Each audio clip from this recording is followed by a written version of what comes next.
The electronic age has come on with a vengeance over the last 10 years. I'd like to share with you some startling information on the impact of technology and its ramifications on the world around us.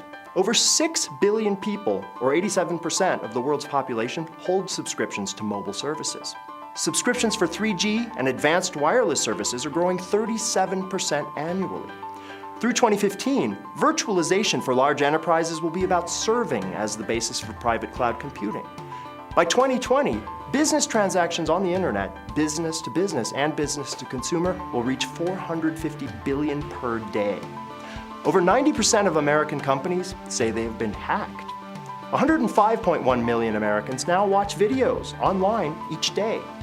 In 2015, the annual supply of industrial robots will reach more than 200,000 units.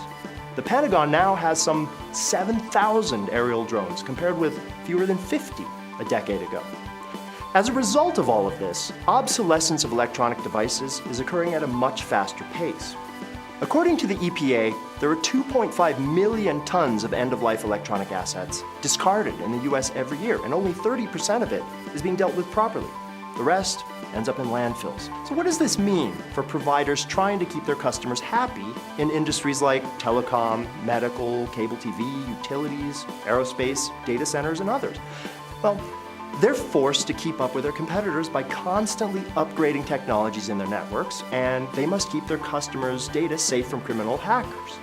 The most difficult part, which is an afterthought for the majority of our competitors, is capturing the full value of decommissioned e-scrap. E-scrap generally represents a significant percentage, up to 80% or more of the total materials being removed. Companies shrug off this very important piece of the puzzle to their own financial detriment. This led Urban Mining Squared to develop what we call e-scrap resource recovery 2.0, a process that's up to 30% more efficient than what our competitors do, which is shredding, crushing, and grinding.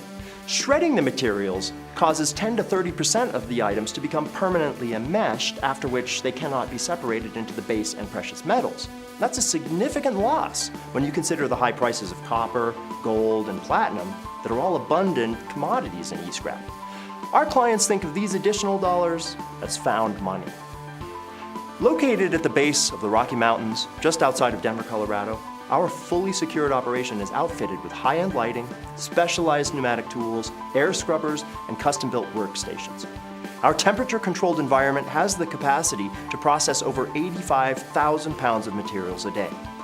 Each worker wears OSHA-approved protective coveralls with HEPA filter breathing apparatus and gloves while employing disassembly processes and procedures developed in-house from time motion studies. The internal air is completely purified every 12 minutes, and the noise level is significantly lower than at shredding operations. There is no other facility like it in the world, and it represents a major differentiator from any of our competitors. Network decommissioning and investment recovery of legacy assets is a growth area for the foreseeable future. We are incredibly proud of the fact that we are constantly adding high-paying jobs for Americans. At Urban Mining Squared, we help our clients realize the full value of their end-of-life legacy assets so that the costs involved in their network decommissioning projects are minimized and the risks are mitigated. We invite you to try the Urban Mining Squared experience.